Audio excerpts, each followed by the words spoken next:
Hi all, welcome to Mandya ಮನೆ ಸವಿರ್ಜಿ YouTube channel.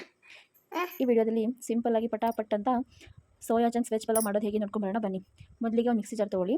ಅದಕ್ಕೆ 2 ಪೀಸ್ ಚಕ್ಕೆ, 2 ಪೀಸ್ ಲವಂಗ, 4 ರಿಂದ 5 ಮೆಣಸಿನಕಾಯಿ, 1 ಇಂಚು ಶುಂಠಿ, 1-2 ಗೆಡ್ಡೆ ಬೆಳ್ಳುಳ್ಳಿ ಮತ್ತು 1 ಇಡಿ ಕೊತ್ತಂಬರಿ ಸೊಪ್ಪು. ನಿಮ್ಮ ಹತ್ರ ಪುದೀನ ಇದ್ರೆ ಹಾಕ್ಕೊಳ್ಳಿ, ಆದರೆ ಇರಲಿಲ್ಲ ಅದಕ್ಕೆ ಹಾಕ್ಕೊಂಡಿಲ್ಲ. ಮತ್ತು ಸ್ವಲ್ಪ ನೀರು ಹಾಕ್ಕೊಂಡು ಇದನ್ನು ಪೇಸ್ಟ್ ಮಾಡಿ ಪಕ್ಕಕ್ಕೆ ಇಟ್ಕೊಳ್ಳಿ. ಮತ್ತು ಒಂದು ಕುಕ್ಕರ್ ತೊಗೊಂಡು ಸ್ವಲ್ಪ ಎಣ್ಣೆ ಹಾಕಿ ಅದಕ್ಕೆ ಆಲ್ ಸ್ಪೈಸಸ್ ಹಾಕಿ ಮತ್ತು ಇದಕ್ಕೆ 1-2 ಹಸಿಮೆಣಸಿನಕಾಯಿ ಕಟ್ ಮಾಡಿ ಹಾಕ್ಕೊಂಡಿದ್ದೀನಿ. ನೆಕ್ಸ್ಟ್ ಇದಕ್ಕೆ ಈರುಳ್ಳಿ ಒಂದು ಮೀಡಿಯಮ್ ಗಾತ್ರದ 1-2 ಈರುಳ್ಳಿ ಹಾಕೋತಿದ್ದೀನಿ.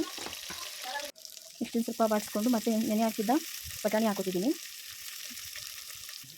ಸ್ವಲ್ಪ ಚೆನ್ನಾಗಿ ಫ್ರೈ ಮಾಡಿಕೊಂಡು ಸ್ವಲ್ಪ ಟೈಮ್ 1 ನಿಮಿಷ ಬಿಟ್ಟು ಮತ್ತು ಇದಕ್ಕೆ ಕಟ್ ಮಾಡ್ಕೊಂಡಿರುವಂಥ ಕ್ಯಾರೆಟ್, ಬೀನ್ಸ್ ಮತ್ತು ಗೆಡ್ಡೆಕೋಸು ಇದಿಷ್ಟು ಹಾಕ್ಕೊಂಡು ಫ್ರೈ ಮಾಡ್ಕೊತಿದ್ದೀನಿ. ಮತ್ತು 1-2 ಟೊಮೊಟೊನ ಹಾಕೊಂಡಿದ್ದೀನಿ. ಹೀಗೆ ಬಾಡಿಸ್ಕೊಂಡು ನೆಕ್ಸ್ಟ್ ರುಬ್ಬಿಟ್ಕೊಂಡಿರುವಂಥ ಮಸಾಲೆನ ತೆಗೆದು ಇದರೊಳಗೆ ಹಾಕೋತಿದ್ದೀನಿ. ಮತ್ತು ಇದನ್ನು ನೀಟಾಗಿ ಮಿಕ್ಸ್ ಮಾಡಿಕೊಂಡು ಇದಕ್ಕೆ ಸೋಯಾ ಚಂಕ್ಸ್ ನೆನೆ ಹಾಕಿಟ್ಟಿದ್ದೆ ಅದನ್ನು ಹಾಫ್ ಕಟ್ ಮಾಡಿ ಹಾಕ್ಕೊಂಡಿದ್ದೀನಿ. ನೀವು ಬೇಕಿದ್ರೆ ಫುಲ್ ಉಂಡೆನೇ ಹಾಕೋಬೋದು. ನೆಕ್ಸ್ಟ್ ಮನೇಲಿ ಮಾಡ್ಕೊಂಡಿರುವಂಥ ಬಿರಿಯಾನಿ ಮಸಾಲನ ಹಾಕ್ಕೊಂಡಿದ್ದೀನಿ.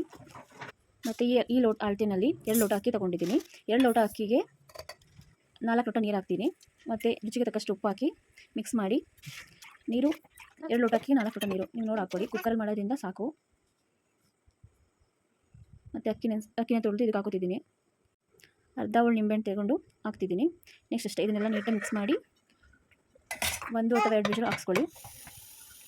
ತುಂಬಾ ಚೆನ್ನಾಗಿರುತ್ತೆ, ಒಮ್ಮೆ ಟ್ರೈ ಮಾಡಿ. Thank you all, thank you for watching. Please ನಮ್ಮ ಚಾನಲ್ನ ಲೈಕ್ ಮಾಡಿ, ಫಾಲೋ ಮಾಡಿ.